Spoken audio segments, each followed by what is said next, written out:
Bon, bah, moi, je viens de Belgique, pays où le métier d'agent artistique est interdit, mais où la prostitution est autorisée.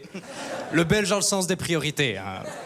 J'habite ici maintenant, et je dois dire que je me suis super bien acclimaté à Paris, vraiment. Dieu sait si on m'avait fait peur. On m'avait dit, tu vas voir, les Parisiens sont froids, antipathiques, distants. Moi, j'ai débarqué dans le Marais, je peux vous dire que les gars sont super sympas. Ah non, mais vraiment, j'ai halluciné. Moi, la première semaine, les mecs m'offraient des coups, m'invitaient chez eux. Il y en a même qui proposaient de prendre un bain avec tous leurs amis. Je me dis, attends, mais de où Paris est froid et distant, quoi. Après, j'ai compris que c'était le quartier gay. Les gays sont assez directs dans la drague entre hommes. Parfois même, quand tu leur expliques que t'es hétéro, ils essayent toujours de te détourner avec une petite phrase du style...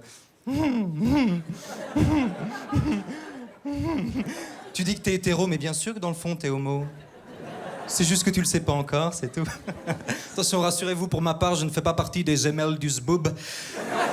Et autres zozos du slip. Salam alaikum, Roya.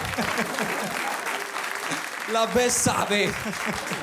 Quand on joue au Comedy Club, on s'adapte, hein. J'adore les femmes, vraiment, j'adore les femmes, mais j'ai un gros problème, c'est que j'arrive pas à coucher le premier soir.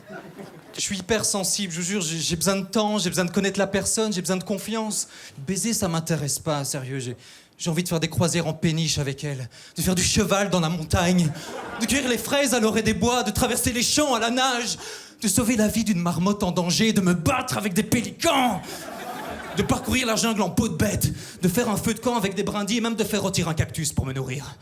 De faire découvrir à cette fille les plus beaux paysages, de lui jouer de la harpe, de la porter sur mon dos quand ses épaules sont trop fatiguées, de lui faire des massages aux huiles essentielles de vanille sur un rocher, de me baigner nu avec elle dans des rivières d'eau claire et de lumière, d'escalader les plus hautes montagnes pour lui ramener une fleur, et puis de m'endormir dans ses bras, à la belle étoile.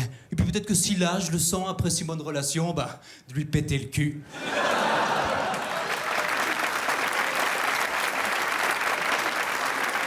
Je suis assez sentimental et je ne m'en cache pas du tout.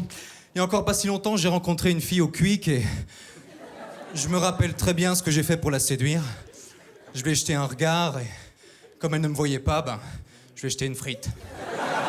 Et là, elle s'est retournée, elle m'a dit « Mais enfin, mais vous êtes un animal ?» Je lui ai dit « Non, je ne suis pas un animal. Moi, je suis un végétal, j'ai besoin de soleil et d'amour pour grandir. » Et là, tout naturellement, ma longue et large verve l'a séduite. Et là, c'était le début d'une belle et longue histoire. Je lui dis, viens habiter chez moi, je chanterai des chansons, on jouera à FIFA. Moi, je t'offrirai des perles d'Asie, venues d'un pays où il n'y a pas de Chinois.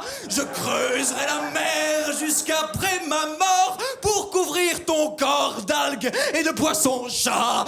Je ferai un domaine où l'amour sera roi, où l'amour sera moi, où tu seras ma reine. Ah, Brassens, quand tu nous tiens.